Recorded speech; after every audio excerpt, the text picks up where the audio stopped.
So we can all say that the most exciting thing so far about the Nintendo Switch 2 has been theorizing on what's to come.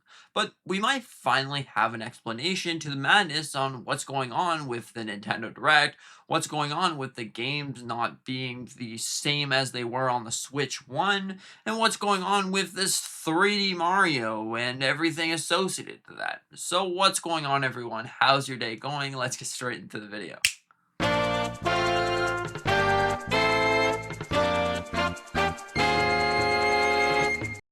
So if you take a look at this right here, Genki on X has definitely shared some light on everything that's happening with inside Nintendo.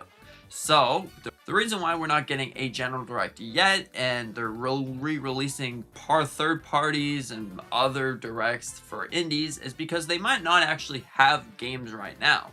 Because game development time is actually higher, and also the cost to produce games is higher, and everything associated to that. So the reason why you don't have that big general direct is because maybe they just don't have any games and they're really trying to stockpile up the games, so that there you go. So like my theory on actually a Nintendo Direct is happening at some point and is going to be the biggest one possible might actually be true because of these high development times, these high things. So then they make a big stockpile on what's to come, and there you go, you have those big games. Now, honestly, this is kind of great because then you know that you're going to be excited for at least one game. Now, they're not sure if they can keep up with the monthly release cycle, so they're like, go and play Nintendo Switch 1 games. Now, the Switch 1 games definitely work great on the Switch 2, and especially that we got a brand new boost feature that allows you to have an even better experience with that system.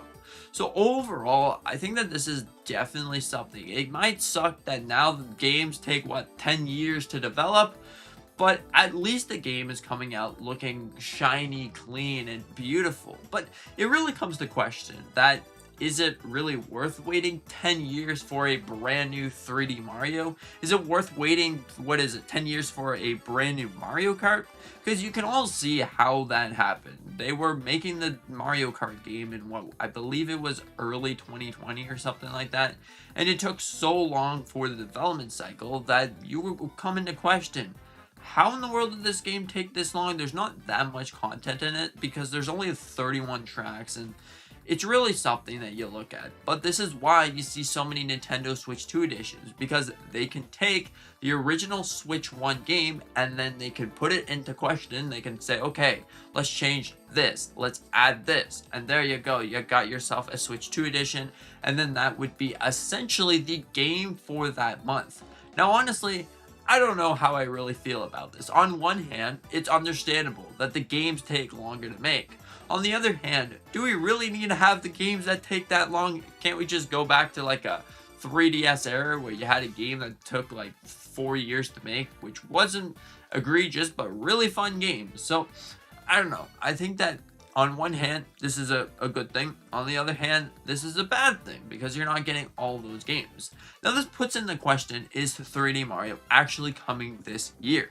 Now that we know this revelation, it definitely puts that into question as well. Maybe the reason why we didn't get a 3D Mario for the 40th anniversary is because they didn't have anything prepared. They didn't have a single trailer, or they weren't finished with the game. They're pretty much putting a GTA 6 sort of thing on a Mario game to make sure it's the best possible. Maybe it was supposed to release in 2025, but then got pushed to 2026 because it wasn't ready. Maybe it even got pushed out to 2027 because of the same thing, it wasn't ready. So honestly, this is why you're not getting those big games. Now, in terms of getting a big game at the end of the year, I honestly think that is still happening.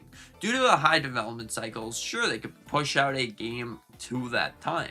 But honestly, it seems like the first step was honestly Pokémon taking more time to make their games, and that is really great. Because if you wanted to see those games have the best chance possible at reaching the biggest audience with the most good things to say about it, well then you gotta put more time and effort inside of that game. Because right now, the game is looking good. So I'll keep mentioning that game. I honestly think that it's great to see those games really pop up and shine. But on other times, some games don't even need that much time to develop, because really with more development time, it just seems like you're sort of wasting momentum, if you know what I mean.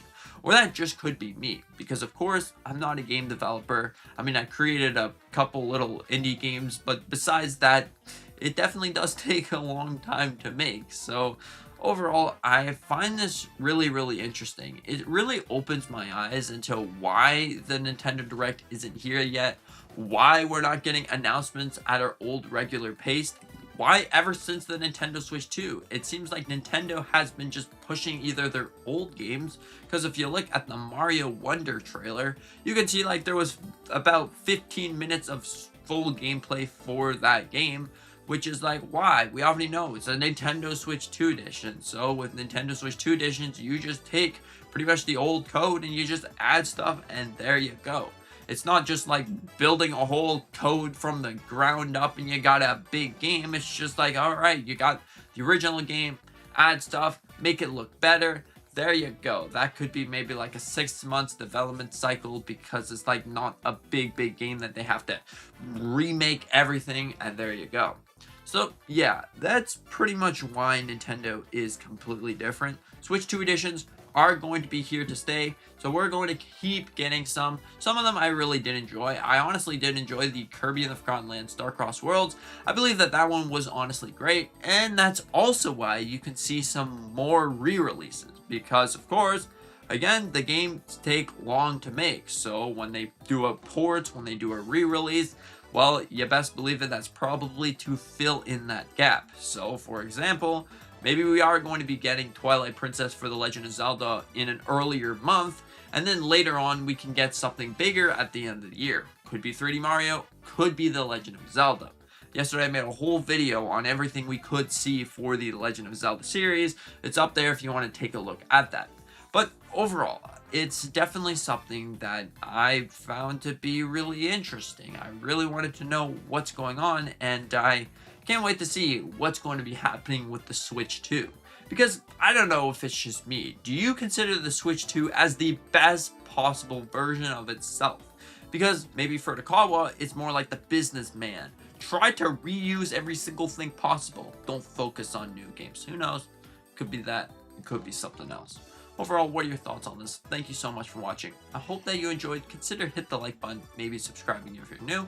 We do a bunch of different Nintendo content on this channel. Anyways, thank you so much. See you in the next one.